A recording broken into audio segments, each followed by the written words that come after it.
Hi, welcome to a short introduction to single agent missions. These are my solo rules compatible with White Lies by DWD Studios.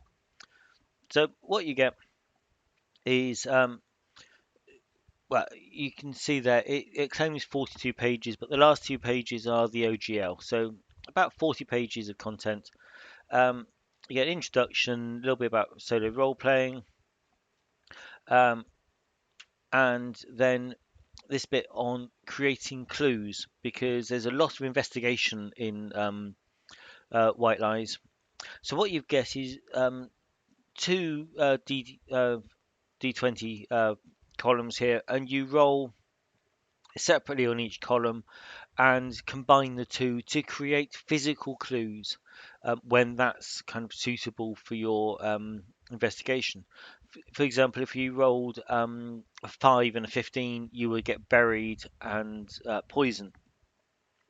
So if you were investigating a location, then if you'd successfully made a wisdom ability check and you'd spotted something, that's what you'd find. There's disturbed earth, and you find a bottle of poison. If the dice had been the other way around, you'd have got unexpected love letter, which is another clue you could find in the scene, and it might suggest maybe the other agent was being manipulated, or maybe they were acting to defend someone. So these create random items or things that you can find. And in the first half of your investigation, you start off by finding these facts, as they're called, and you can kind of just accumulate facts. Where you search is where you'll find things. And once you've got a few facts, what you then do is you try and come up with a theory that would solve the mystery, taking into account all of those facts. Why there's a love letter, why there's a bottle of poison, um, and then to prove your case, that you'll reach a point where you go, right, this is what I think happened.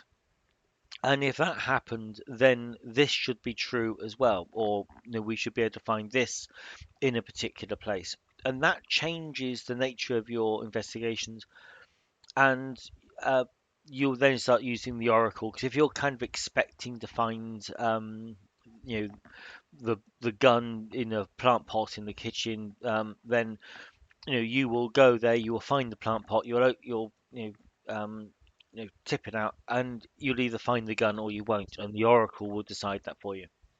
So that's kind of this first little section, this the fact table. The next little bit introduces a little bit more about the practicalities of role play, solo role playing, and the turn taking idea of when you're the player and when you're the admin.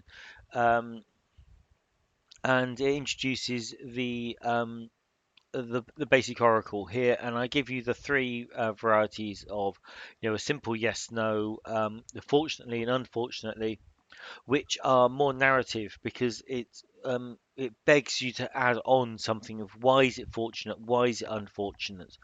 Um, Using an example of the plant pot, if you go there and you don't find it, it's unfortunately, maybe it's unfortunately because somebody else has knocked the cat has knocked the plant pot over. So if the gun was there, it's now been moved. Um, you also get a traditional yes, no, and but sort of oracle. So the next section deals with using a pack of cards, and for each scene, you turn over a card, and if it's a number card, the higher the number, the greater the threat in that scene. So it's a prompt for you to think of, why has this suddenly got more dangerous? What might have happened? But it's also used for interrupted scenes or derailed scenes where if you get a number card, you roll a d10, and if it is below the card you drew, then that scene will be derailed. So what you're expecting to happen doesn't, and you can work from that. Um, it also has suggestions for kings, queens, jacks, and knaves. So Yeah, so that's a new thing that I've is that it's a very old game mechanic, goes back to the 1960s, but it's new in my solo rules. So the next chapter is your classic, kind of roll two words, random ideas, inspiration prompts. So you get two D100 tables, put them together, you get 10,000 possible combinations. But I also just stick in a couple of random tables here, or three random tables, just to you that they use. There is just one pistol uh, game stat. There's just one assault rifle game stat, but sometimes you just want those a little bit of details because if they say they're using M16s, then you're more likely to be looking for, say, an American arms dealer. If it's the AK 103, then it's maybe going to be more Russian or ex-Russian.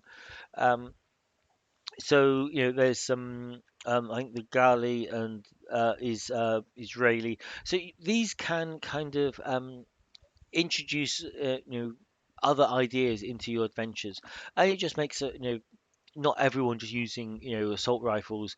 That you can kind of add a bit more detail in there, and the same goes with the vehicles. I've just not picked out actual vehicles, but you just brand. So if if a car pulls out behind you, and it's chasing you, you can just quickly roll D10.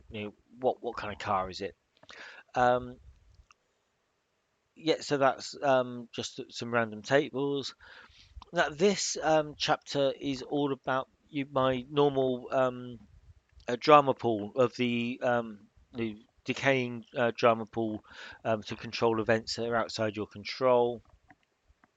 And now this is where I go into more detail about derailed scenes and the scene sequence, derailed scenes, how you transition between them, what little bits of bookkeeping can be done in between the scenes, and then from there it feeds in naturally to note taking, and I like these Cornell notes, and I explain how I use them.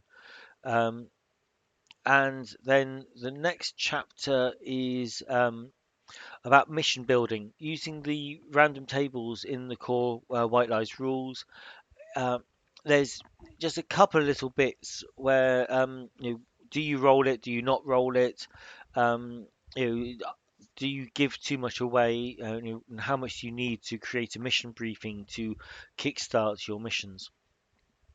And then this last chapter is actually an example of play, and I run through four scenes.